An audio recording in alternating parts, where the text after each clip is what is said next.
看这酥脆的外皮和里面这香甜的香蕉馅料。大家好，我是住在雅典的娇妈。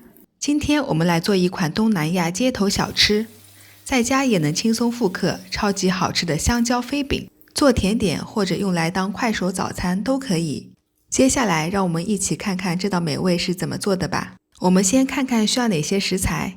首先是准备150克普通面粉，随后是2份油，其中5克放入面粉中，还有1点油用来涂抹面团，接着是2克盐，还有2根香蕉，最后是75克水。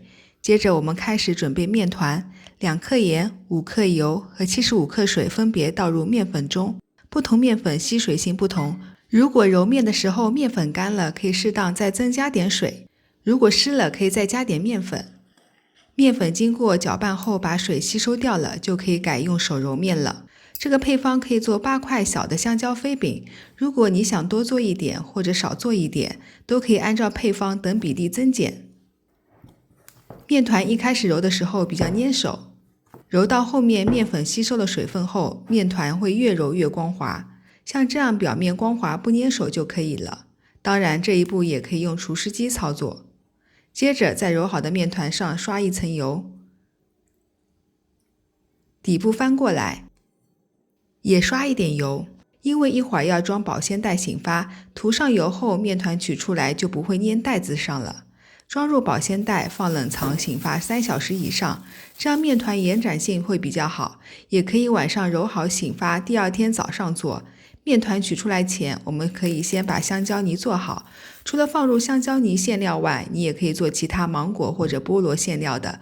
口感酸的水果可以适当加一点糖，但是要注意水果的含水量。如果水果含水量高，可以用糖腌制一下，或者用厨房纸吸掉一点水分。香蕉弄成小段后，可以用擀面杖或者其他工具把香蕉压成泥。最后香蕉弄成这样就可以了。弄好的香蕉泥先放一旁备用。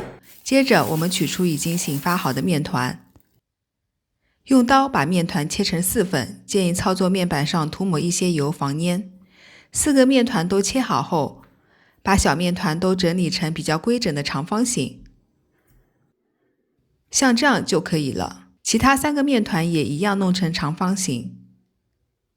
接着来擀面，擀面的时候长和宽两边交替着擀。这款面皮基本要擀到薄透，如果擀破一点面皮，用手捏一下把洞补上。擀好的面皮用刀切成2块，然后在面皮的一侧抹上香蕉泥，边缘留一点空。另外一半面皮也在面皮一侧抹上香蕉泥。随后拿一个刮刀，把没有抹面的一侧面皮弄到刮刀上。